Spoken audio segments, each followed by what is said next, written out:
भारत में क्रिकेट लगभग सभी घरों में खेला जाता है। क्रिकेट की एक अलग ही दुनिया होती है।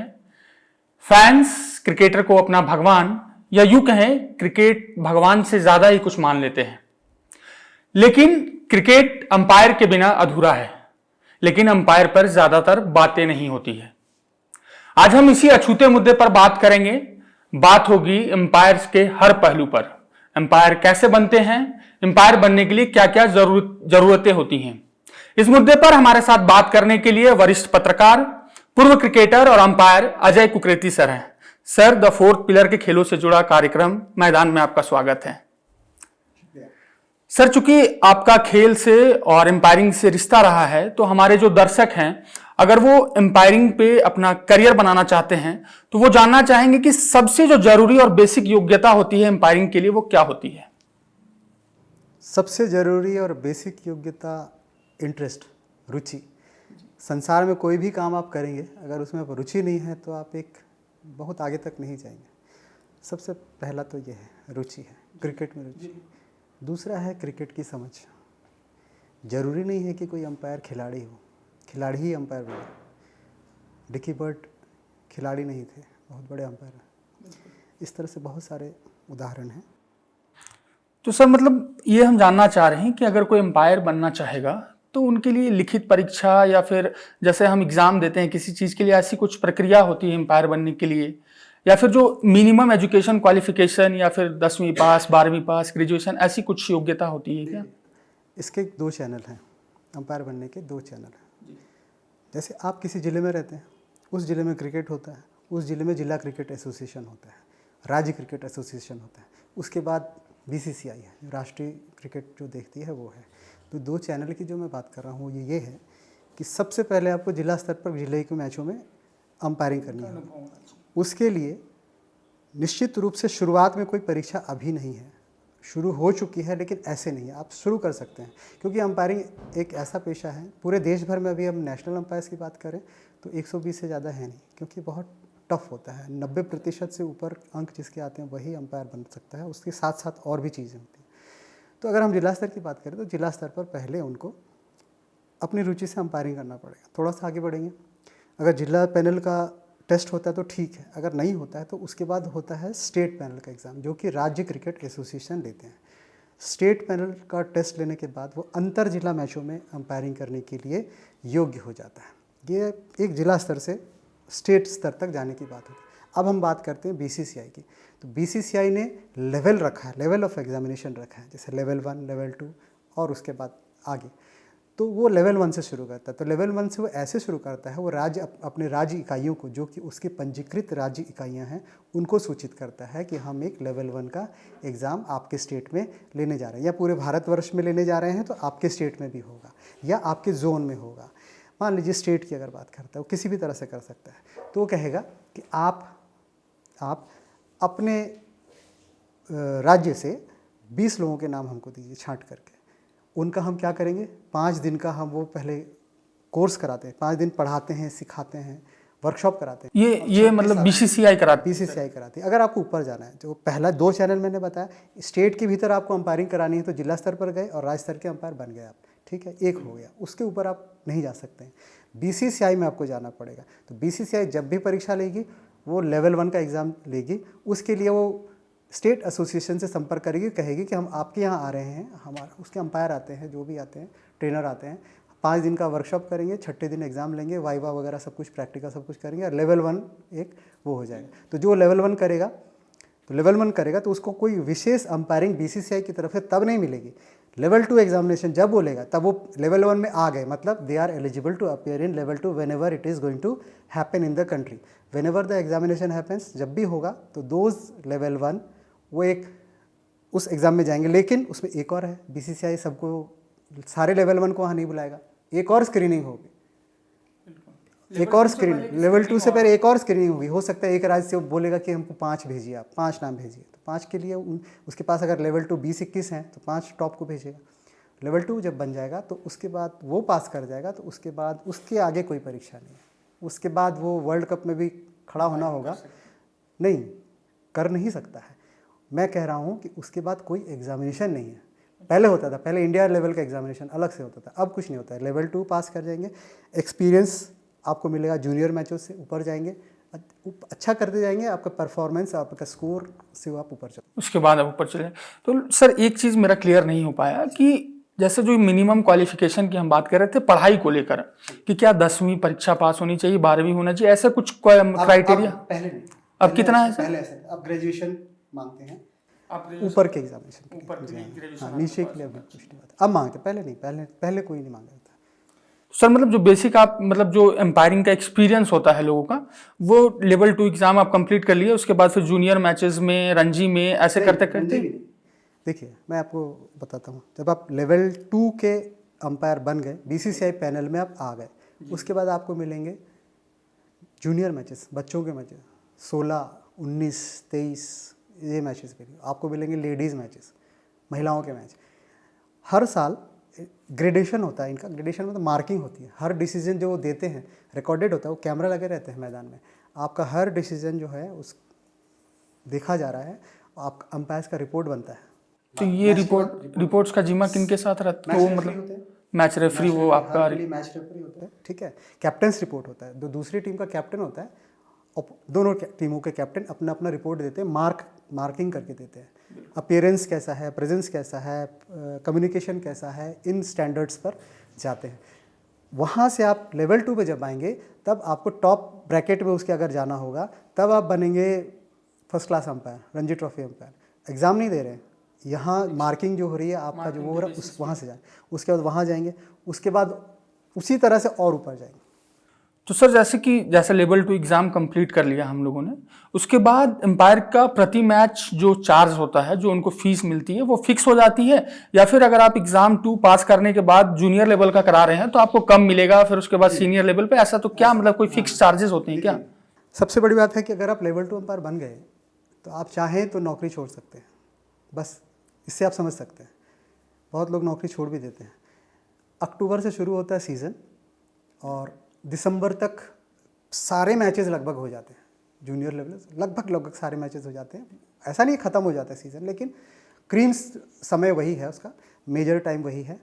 उस बीच में एक अंपायर को सामान्य रूप से 30 दिन खड़े होने का मौका लगभग ऑन एवरेज मिल ही जाता है, लेवल 2 अंपायर जो बीसीसीआई पैनल का अंपायर होगा। और प्रतिदिन उसका जो पारिश्रमिक है 6 घंटा का खड़ा होता है, वो 30,000 रुपया उसको एक दिन का चार्जेस 30। वो फिर जूनियर का कराए या फिर? हाँ, वो शुरुआत है, वो तो 30,000 रुपये से शुरुआत होती है लेवल 2 एग्जाम पार करने के बाद। तो मतलब उसके बाद जो है, और फिर जैसे जैसे आप रणजी में जाएंगे, अगर कर लेते हैं तो 9 लाख रुपया वैसे हो गया। फिर उसके बाद पर डे का डीए है, मैं 1 day before, 2 day before, 1 day after प्रतिदिन का डीए मिलता है, वो अलग मिलता है। हॉस्पिटैलिटी पूरी मिलती है आपको, स्टे पूरा मिलता है, वो सब सारा। सर जैसे आप नॉर्मली 30,000 रुपये आपने जूनियर लेवल का बता दिया, तो अब हमारे दर्शकों को जो है वो उत्सुकता हो रही होगी कि एक जो इंटरनेशनल लेवल में एम्पायरिंग करते होंगे तो उनको एक मैच का कितना फीस मिलता होगा? इंटरनेशनल लेवल में पर मैच जैसा ऐसा नहीं है। आईसीसी के जो पैनल में जाएंगे, एक लमसम अमाउंट, आपको याद होगा कि एक अंपायर थे जो बीच में, मुझे अभी तुरंत नाम नहीं याद आ रहा है, बीच में कुछ पाकिस्तान के साथ टेस्ट मैच में कुछ हुआ था, तो कुछ गड़बड़ी हुई थी, तो उन्होंने मुआवजा ही करोड़ों में मांगा था, कई करोड़ रुपए में। तो उनका करोड़ों में जो होता है कॉन्ट्रैक्ट होता है। फिर उसके बाद ऐसा नहीं होता कि एक दिन का इतना, 4 दिन का इतना, उस साल भर के लिए आईसीसी पैनल पूरे समय के, जब तक कोई आईसीसी पैनल में है तब तक के लिए बुक्ड है। उनको चाहे 4 दिन अंपायरिंग मिले, चाहे 40 दिन मिले, चाहे 100 दिन मिले, वो अमाउंट उनका फिक्स होगा। सर एक बेसिक सवाल जो हम लोग भी, क्योंकि हम भी क्रिकेट खेलते थे या फिर और जितने क्रिकेट खेलते हैं, ऐसा हम लोगों को लगता है कि देखकर कि जो अंपायर जो डिसीजन वहां पे दे रहे हैं, बेसिकली वो हम लोगों को भी आता है। तो ऐसा कुछ नियम आप लोगों को या फिर एम्पायर्स के लिए होता है कि आपको इतना नियम क्रिकेट का पता होना चाहिए, इतने चीजें आपको पता होने चाहिए, उसके बाद ही आप अंपायर बन सकते हैं, या फिर ऐसा कुछ नियम है क्या कि आपको 25 नियम, 30 नियम, ऐसा कुछ? गेंदबाज गेंद लेके खड़ा हुआ और रनअप शुरू करता है, बॉल फेंकता है, बैट्समैन अपना काम करता है, फील्ड होती है बॉल और डेड होती है। मतलब गेंदबाज रनअप शुरू करता है तो बॉल लाइव होती है, बॉल इन प्ले, उसके बाद बॉल डेड होती है। उसके बीच में और उसके बाहर भी अंपायर को इतनी सारी चीज़ें देखनी पड़ती हैं कि उसके पास और कुछ करने का, फोकस करने का टाइम नहीं रहता है। जहाँ तक आपने बताया कि नियम 20-25, तो 42 नियम्स के भीतर क्रिकेट चलता है। और हम लोग एज एन अंपायर कहते हैं कि एक नियम और होता है 43 वो हम लोग कहते हैं कॉमन सेंस नियम। आप एक मैनेजर है वहाँ पर, आपको मैच को कंडक्ट करना है, तो अपने जनरल नॉलेज से, अपने कम्युनिकेशन स्किल से, अपने और अन्य योग्यताओं से, other than the rules which you have studied in your book और you are going to apply. नियम पढ़ना, याद करना बहुत आसान है। एक आईआईटी का इंजीनियर बहुत आसान से, उतनी पत्ती किताब होती थी एमसीसी लॉ, प्लस एक डोमेस्टिक उसके साथ और होता है। एमसीसी लॉ पढ़ के 100 में 100 ले आएगा वो, लेकिन उसको अप्लाई जब करना होगा ना फील्ड पर, वो एक बहुत डिफरेंट चीज़ हो जाती है, फ़र्क वहीं पर आ जाता है। सर जैसा कि अब दो देशों के बीच मान लीजिए मुकाबला हो रहा है, अगर एम्पायर को इंग्लिश नहीं आती है तो क्या ये उसके लिए डिफ़िकल्टीज हो सकती है, या फिर ऐसा कुछ कंपलसरी होता है कि आपको इंग्लिश आना ही होगा तभी आप बात ये प्रैक्टिकल बात है। और देखिए ऐसा है कि अगर आप एग्जामिनेशन अंपायरिंग की देंगे तो आपको तो अंग्रेजी में ही एग्ज़ाम होता है ना। एग्जाम जो बीसीसीआई ने शुरू किया था एक आध बार, बहुत पहले शुरू किया था, नीचे के लेवल का एग्ज़ाम को लैंग्वेज में देना। लेकिन क्रिकेट एक इंटरनेशनल खेल तो है ही। आपको खुद, मैं रांची में मैं जानता हूँ 2 अंपायर हैं जो कि सारे नियम जानते हैं, लेकिन परीक्षा में नहीं बैठते हैं और अंग्रेजी की वजह से, लेकिन अंपायरिंग अच्छी करते हैं। तो एक अच्छा अंपायर होने के लिए अंग्रेजी जानना ज़रूरी नहीं है, लेकिन अगर आप प्रैक्टिकल बात करें कि एग्ज़ामिनेशन पास करना हो, तब तो आपके पास हाथ बंधे हुए हैं। एग्जैक्टली, अगर इंग्लिश में ही होती है चीज़ें तो फिर। लेकिन ऐसा नहीं है कि किसी ने काम चला लेते हैं, कर लेते हैं, पास होते हैं। बीसीसीआई लेवल अंपायर हैं जो कि अंग्रेजी में उतने अच्छे नहीं हैं, लेकिन उतना बहुत तो सब जान ही जाते हैं, क्योंकि वहाँ आपका एक्सप्रेशन नहीं चाहिए कि आपने एक पैरा लिखा कि नहीं। जो एग्जामिनर को चाहिए वो आपने करेक्ट जगह पॉइंट आउट किया है कि नहीं, वो चाहिए होता है। सर जैसा कि अब खेल जितना तेज़ी से बढ़ रहा है, गेंदबाज नए नए 150-160 की स्पीड में गेंदबाजी करते हैं, बैट्स आजकल इतने अच्छे आ गए हैं कि शॉट इतनी तेज़ी से जाती है, तो एम्पायर के पास बहुत ज़्यादा समय नहीं रहता है। तो एक सवाल जो आमतौर पर मेरे दिमाग में भी आता था या फिर हमारे दर्शकों के दिमाग में भी आता होगा कि अगर गेंद बहुत तेजी से आती है और एम्पायर को उस दौरान चोट लग जाता है, हालांकि अब उनके पास बहुत सारे सेफ्टी आजकल दे दिए गए हैं, लेकिन फिर भी अगर चोट लगता है और वो कुछ सीरियस कंडीशन में हो जाते हैं, इसके बाद वो एम्पायरिंग नहीं करा पाते हैं, तो इसके लिए क्या उनको कुछ मुआवजा मिलता है या फिर पेंशन मिलता है, या फिर उसके बाद उनकी कैरियर का, उनके भविष्य के आगे क्या होता है? देखिए ऐसा हुआ तो नहीं है कि कोई फील्ड से ही बाहर चला गया, खेलते हुए तो हुआ है, निधन हुआ है अंपायर्स पे। हाँ, अंपायर में मुझे 1-2 घटनाएं ऐसी घटी हैं इंग्लैंड में और कहीं पर कि निधन हुआ है। बीसीसीआई की अगर बात करते हैं तो उनका एक बेनेवोलेंट फंड भी होता है, तो वहाँ से तो बीसीसीआई मदद कर देती है। पेंशन अभी नहीं है, लेकिन एक बेनेवोलेंट फंड उनका अंपायर का है, वो उनको मिलता है। और दूसरी जो बात आपने बहुत इंपॉर्टेंट कही वो ये है कि अंपायर जो होता है वो खिलाड़ी से भी ज़्यादा सतर्क मैदान में होता है, नहीं तो अंपायरिंग नहीं कर सकता है। उसको खिलाड़ी से ज़्यादा सतर्क होना ही होगा। जैसे आप गेंदबाज ने गेंद की है और बैट्समैन ने स्क्वायर कट मारा है, तो जो फील्डर लॉन्ग ऑन में है और जो फील्डर मिड विकेट में है वो रिलैक्स इसलिए हो जाता है थोड़ी देर तक के लिए, बाद में तो अलर्ट होगा थोड़ी देर की गेंद उधर गई है, लेकिन अंपायर और ज़्यादा अलर्ट होगा। और उसने एक चीज़ थोड़ी देखना है, उसने गेंद को भी देखना है, उसने बैट्समैन का मूवमेंट भी देखना है, कितना रन लिया काउंट भी करना है, क्रॉस प्रॉपर किया है कि नहीं वो भी करना है, क्रीज में बैट लगाया है कि नहीं वो भी देखना है, फील्डर ने बॉल टोपी से तो नहीं रोक लिया वो भी देखना है, विकेट कीपर अगर गिरा रहा है विकेट तो प्रॉपरली गिरा रहा है कि इलीगली गिरा रहा है वो भी देखना है, अगर विकेट गिरा रहा है तो क्रीज तक पहुँचा है कि नहीं वो भी देखना है, उसके बाद जो डिसीजन देगा वो ठीक से रिकॉर्ड हुआ है कि नहीं वो भी देखना है। एग्जैक्टली मतलब एक एम्पायर को वो कहें कि मैदान में जितने खिलाड़ी मौजूद हैं उससे ज़्यादा, सबसे ज़्यादा सतर्क एम्पायर रहते हैं। उस पूरे मैदान ही नहीं, मैदान के बाहर भी जितने लोग हैं मैच में लगे हुए हैं, जितने लोग मैच में लगे हुए हैं, जितने लोग देख रहे हैं, जितने खिलाड़ी खेल रहे हैं, सबसे ज़्यादा सतर्क अगर कोई होगा तो वही 2 आदमी होंगे जो सबसे नज़दीक से मैच को देख रहे होंगे। सर इसके अलावा एक और चीज़ हम जानना चाह रहे थे कि क्या एम्पायर की रिटायरमेंट का कोई फिक्स एज होता है या फिर ज्वाइनिंग का कुछ फिक्स एज होता है कि आप इसके बाद नहीं कर पाएंगे, या फिर वो साइमल्टेनियसली चलता है जब तक आपकी आंखें ठीक है, जब तक आपका फिटनेस ठीक है? तो इसका ये इंग्लैंड में होता है जब तक आप फिट हैं। यहाँ पर है झारखंड में 60 साल, झारखंड राज्य क्रिकेट 60 साल, बीसीसीआई में 1 साल पहले तक 55 साल था, ठीक है। और अगर आप ऊपर के लेवल में गए, मतलब कि रणजी ट्रॉफी और ये सब गए, तो 58 3 साल का एक्सटेंशन मिलता था। अब सबके लिए बढ़ा दिया गया। हाँ, पिछले साल से एक बार पहले भी 60 हुआ था। फिर अंपायर और फिटनेस 2 जरूरी चीज़ें हैं। अब कम होता है, पहले हर अंपायर्स का सीज़न से पहले फिटनेस टेस्ट हुआ करता था, हमेशा फिटनेस टेस्ट उनको पास करना पड़ता था, तो उनके ऊपर हमेशा नज़र रहती है बीसीसीआई की। और उनको फिट तो ऐसे भी होना पड़ेगा, जैसे अभी आपने उदाहरण दिया कि गेंद आ रही है तो गेंद से बचना है, डिसीजन देना तो है ही, बचना भी है उसको। तो अब चूँकि आप ऐसे भी देख रहे हैं कि आप भारतवर्ष में ही यानी सारे दुनिया में ही हो गया कि फिटनेस लेवल तो अच्छा हो ही रहा है, लिविंग एक्सपेक्टेंसी बढ़ी हुई है, तो फिटनेस बढ़ा है, तो अब एज उसी हिसाब से, जैसे रिटायरमेंट का एज और नौकरियों में बढ़ रही है, यहाँ पर भी बढ़े। मतलब मिनिमम एज का कोई नहीं है, मिनिमम एज नहीं है, रिटायरमेंट का है। कुछ नहीं है। आपके सुब्रतो बनर्जी बंगाल के अंपायर 16 साल में पास कर गए थे, 17 साल में, जब वो खड़े हुए थे 20-21 साल में मेलकम मार्शल के सामने, तो बहुत कम उम्र के थे। सर, चूंकि आपने भी बीसीसीआई का एग्ज़ाम 4-4 दफ़ा पास किया है, तो हमारे जो दर्शक हैं या फिर जो भी झारखंड से या फिर भारत से अगर एम्पायरिंग के लाइन पे आना चाहेंगे, तो उनको आप क्या सलाह देंगे? और अगर आपसे हम ये पूछें कि आपके आदर्श एम्पायर कौन रहे हैं, तो इसका जवाब सर। सलाह मैं देना चाहूँगा अगर, तो बिल्कुल करियर तो है, मैंने बताया कि आप 3 महीने ही काम करते हैं, अगर अंपायरिंग में 3 महीने काम करते हैं तो आपको 10-11-12 लाख रुपया ऑन एन एवरेज 1 लाख रुपया पर मंथ आ गया। फिर आप अपना कुछ भी काम कर सकते हैं, नौकरी कर सकते हैं। और सरकारी दफ्तरों में 30 दिन का स्पेशल लीव अंपायरिंग के लिए मिला जाता है, क्योंकि कहा जाता है कि नेशनल ड्यूटी में भी आता है वो, ठीक है। दूसरा चीज़ ये कह रहा हूँ चाहूँगा कि अगर आपने क्रिकेट खेला हुआ है तो आप अंपायरिंग तो कर ही सकते हैं, बहुत सारी चीज़ आप जान सकते हैं। मेरा सलाह तो अब प्रैक्टिकल सलाह ये होगी कि आप अपना कैरियर बनाने के बाद भी अंपायरिंग कर सकते हैं, क्योंकि इसकी एंट्री जो है ना 40 साल तक अभी हो सकती है, 40 साल तक एंट्री हो सकती है। आप अपना इंजीनियर डॉक्टर बन जाइए, फिर भी कर सकते हैं। और अगर आप इसमें जूझ रहे हैं, करना ही चाहते हैं, तो भी कर सकते हैं। अभी अंपायरिंग के साथ अब तो स्कोरिंग भी आ गया।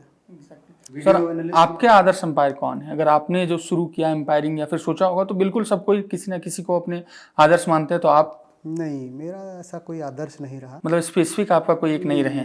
कोई भी नहीं रहा आदर्श, जानता मैं सबको हूँ, आदर्श के रूप में मेरा ऐसा कोई नहीं रहा। हाँ, ये ज़रूर है, एक नाम मैं ज़रूर लेना चाहूँगा, 2-3 नाम भी लेना चाहूँगा जिन्होंने मुझे मदद की हमेशा हर तरह से अंपायरिंग के एग्ज़ाम में। एक देवेंद्र शर्मा थे, एक MR सिंह थे जो कि बॉम्बे के अंपायर हैं। तो वो अभी करेंटली एम्पायरिंग कर रहे हैं? रिटायर हो गए हैं, दोनों रिटायर हो गए। और एक प्रेजेंट में मेरे साथ पास किए थे 1988 में मैंने स्टेट पैनल का एग्ज़ाम पास किया था, मैं बिहार में टॉप हुआ था। उस समय वो मेरे पीछे थे, लेकिन उसके बाद वो उन्होंने अच्छा किया और 2006 में वो रणजी ट्रॉफी पैनल वहाँ से आगे चले गए। रवि शंकर हैं और मेरे दोस्त हैं, लेकिन मैं कह सकता हूँ उनको कि अंपायरिंग में जितनी मदद उन्होंने मुझको की है, और चाहते भी थे कि मैं अंपायर बन जाऊँ, किस्मत की बात है मैं नहीं बन पाया ऊपर के लेवल का अंपायर। हमेशा अभी भी कांटेक्ट में रहते हैं, अभी भी ऐसे ही फ़ोन करते हैं कि कैसे हो, क्या हो। मेरे मित्र हैं वो, और बहुत अच्छा उनके साथ मेरा रहा। सर, चूंकि आप बीसीसीआई का एग्ज़ाम 4 बार पास किए हैं, तो ऐसे आपके संपर्क में ज़रूर लोग होंगे जो अभी बीसीसीआई की एम्पायरिंग के लिस्ट में होंगे, तो उनके साथ जब आपका कल ही, जैसे अभी नितिन मेनन है 2006 में, जिन्होंने बताया 2006 में मैं पास नहीं कर पाया, तो मैं 2008 में फाइनली पास हो गया था, लेकिन किसी वजह से ईश्वर कृपा थी कि मैं पैनल में नहीं आया। 91.5% मार्क्स लाने के बावजूद, बीसीसीआई की पॉलिसी थी उस समय की। तो नितिन मेनन तो 2006 में पास किए थे, अभी वो आईसीसी पैनल में चले गए, एकमात्र अंपायर जो कि टेस्ट मैच में अंपायरिंग कर रहे हैं। सारे अंपायर जितने हैं, अनिल चौधरी से लेकर सब जानते हैं। और मैं इधर 2013 जब से पहला मैच JCS क्रिकेट स्टेडियम में हुआ से लेकर के 2020 तक मैं लाइजनिंग ऑफिसर रहता था। आईसीसी की टीम को मैं देखता था यहाँ पर।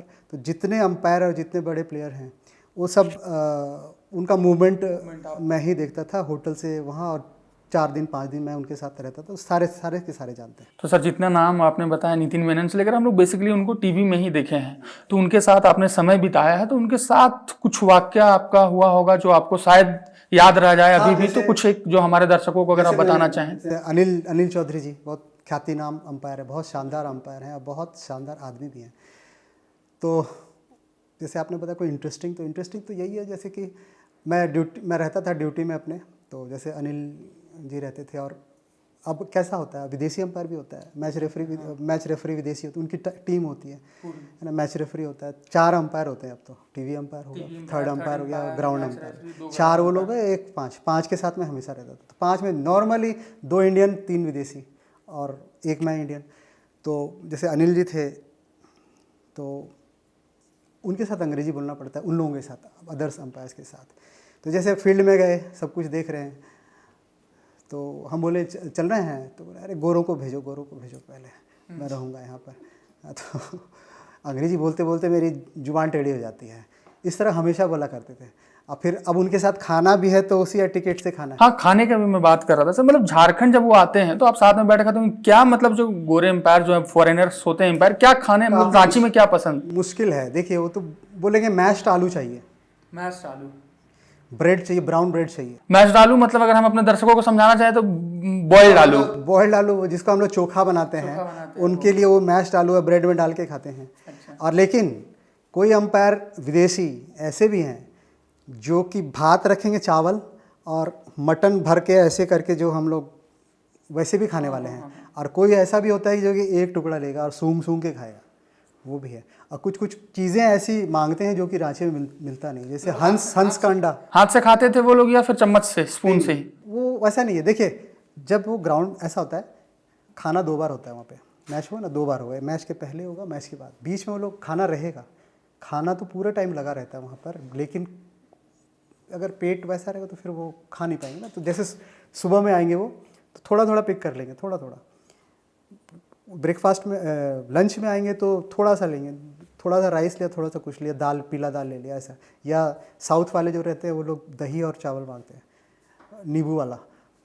खाना खाते हैं जाने से पहले, जब घर जाते हैं उसके पहले आराम से बैठ जाते हैं, उसके बाद जो चीज़ उनको चाहिए वो बनवाते। उसके पहले कैटरर के साथ, जो मैच रेफरी होता है ना, मीटिंग होती है, कैटरर के साथ मीटिंग होती है। तो मैच जो अंपायर होता है बता देता है, मेरे को बिरयानी चाहिए, ये चाहिए, स्पेशल का डिमांड होता है, तो हर चीज़ वहाँ बना हुआ रहता है। और ऐसे भी हर चीज़ वहाँ प्लेस्ड रहता है। सर अंतिम सवाल है आपसे, आखिरी सवाल, चूंकि आपको भी समय का आज कहीं जाना है, तो पहला मेरा ये अंतिम सवाल है, टेक्नोलॉजी जो है जितनी तेजी से बढ़ रही है, क्या आने वाला समय ऐसा हो सकता है कि हम बिना जो एम्पायर्स वहाँ फिजिकली खड़े हैं, वो हम ऐसा हो सकता है आने वाले समय में कि टेक्नोलॉजी की मदद से एम्पायर वहाँ मैदान पे रहे ही ना, और टेक्नोलॉजी की मदद से हम सारी डिसीजन लें, यानी कि बिना एम्पायर के मैच आने वाले समय में होने की क्या संभावना लगता है आपको? अपने अनुभव से क्या लगता है? वेदर खराब है, बादल है, बारिश आ सकती है, फेंक रहा है गेंद बॉलर, वहाँ कौन खड़ा है? सुनील गावस्कर खड़े हो सकते हैं, वहाँ पर 11 नंबर का प्लेयर भी खड़ा हो सकता है। इसका जजमेंट कौन करेगा कि इस लाइट में इस प्लेयर को, इस बॉल को खेल सकता है कि नहीं? बहुत सारी चीज़ें जो नियम के भीतर के अलावा भी बहुत सारे डिसीजंस होते हैं जो कि अंपायर को लेना पड़ता है। कैलकुलेशन भी हो जाएगा। नो बॉल आप देख ही रहे हैं कि नो बॉल वैसे वो देता है, लेकिन वहाँ से वेरीफाई भी हो जाता है, डिसीजन भी अब आ गया है, DRS सिस्टम भी आ गया, सब कुछ आ गया। उसके बावजूद बहुत सारी ऐसी चीज़ें हैं जो कि आपको फिजिकली वहाँ खड़े रह के ही संभव है। बहुत सारी चीज़ें ऐसी हैं। मतलब फिलहाल आने वाले समय में ऐसा नहीं होगा, फिर मज़ा भी खत्म हो। सारे चीज़ को मशीन कर देंगे ना, सारी चीज़ को मशीन कर देंगे, तब तो खेल नहीं रह जाएगा। कैच अगर नहीं छूटेगा, हर चीज़ ऐसा हो जाएगा, कैच खिला उसके हाथ में कुछ ऐसा रहे कि कोई कैच छूटे ही नहीं, तो मज़ा कहाँ फिर खेल का? एक्चुअली तो मतलब फिलहाल अभी वो सिस्टम पे कुछ ऐसी चीज़ें हैं, कुछ ऐसी चीज़ें हैं जो कि जब मैं कॉर्ड बिहाइंड, वो तो कान की योग्यता की बात होती है, और थोड़ा सा अटेंशन इधर उधर हो गया तो हो सकता है वो सुनाई नहीं पड़े। उन सब चीज़ों में मिनिमम मिस्टेक्स हो, उसके लिए टेक्नोलॉजी आ गई है और चल रही है, और ठीक भी बात है। लेकिन 100% मशीनीकरण इसका मुझे नहीं लगता संभव होगा। बहुत बहुत धन्यवाद सर, अपने बिजी शेड्यूल से हमारे लिए समय निकाला। द फोर्थ पिलर के खेलों से जुड़ा कार्यक्रम मैदान में आज इतना ही। इसी तरह की तमाम जुड़ी खबरों के लिए देखते रहिए द फोर्थ पिलर।